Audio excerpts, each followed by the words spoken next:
ورحمۃ اللہ وبرکاتہ۔ دعا فرمائیں، کافی طبیعت بھی ناساز ہے۔ اللہ پاک سب کو صحت والی لمبی زندگی عطا فرمائے، جس میں صحت سے فائدہ اٹھا کر نیک اعمال استغفار کر سکے۔ حضرت مولانا جلیل احمد اخون صاحب کا ایک تقوی بھرا اور پیارا واقعہ ہے، اپنے بزرگوں کا انہوں نے سنایا، وہ آپ کو سنانے کا ارادہ ہے۔ وہ فرمانے لگے کہ میرے بزرگ تھے، ان کا مرید تھا، وہ آیا کہ آپ میرے نکاح میں چلیں۔ ٹھیک ہے، کہا انشاءاللہ چلیں گے۔ جب وہ نکاح کو بلانے آیا، نکاح کے وقت بلانے آیا تو ان کو انکار کر دیا۔ کہا حضرت آپ نے فرمایا تھا کہ میں جاؤں گا، اب کیا پرابلم ہے؟ کیا کوئی ایسا مسئلہ ہے؟ مجھ سے ناراض ہیں؟ کیا وجہ ہے؟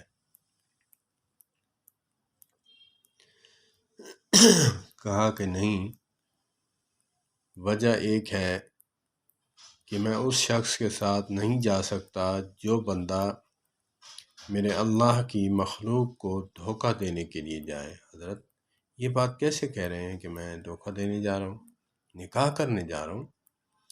کہا کہ جب تو آیا تھا سفید بال تھے، اب تو آیا ہے تو نے خیزاب کالا کولا لگایا ہے، تو میں اسی لیے نہیں جا سکتا۔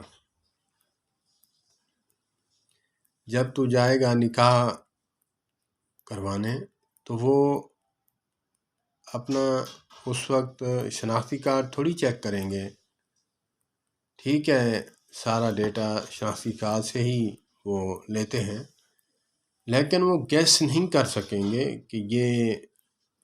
کہ اس کی عمر کتنی ہے، اور عمر اس کی 50 ہے تو اس کے بال کالے ہیں، کیا یہ مسئلہ ہے؟ کمال تقوی ہے۔ ہم تو ہر بات پہ کہہ دیتے ہیں نا کیا ہو جائے گا، کیا ہو جائے گا، نہیں، اللہ کی مخلوق کو جو ہے خوش کرنے کے لیے ہم چلے جاتے ہیں۔ ایک بندے کا دل ٹوٹ جائے، کیوں ٹوٹے؟ میں اس کا دل نہیں توڑنا چاہتا۔ وہاں ہزاروں کا دل ٹوٹ جائے کوئی بات نہیں، ایک بندے کا دل ٹوٹنے نہ پائے۔ اللہ پاک ہمارے بزرگوں کو، اگرچہ میں اہل حدیث ہوں لیکن وہ ہمارے مشترکہ بزرگ ہیں، کیونکہ مجھے اپنے بزرگوں کی دستار پگڑی عزیز ہے، تو اسی لیے میں دوسرے مسلک کے بزرگوں کی عزت کرتا ہوں۔ جیسے واقعہ ہے نا، نبی پاک صلی اللہ تبارک و تعالیٰ علیہ وآلہ وسلم نے ارشاد فرمایا، حدیث پاک کا مفہوم ہے کہ بندہ بعض اوقات اپنے والدین کو خود گالی دیتا ہے۔ یا رسول اللہ صلی اللہ تبارک و تعالیٰ علیہ وآلہ وسلم، فداک ابی و امی، یہ کیسے ہو سکتا ہے؟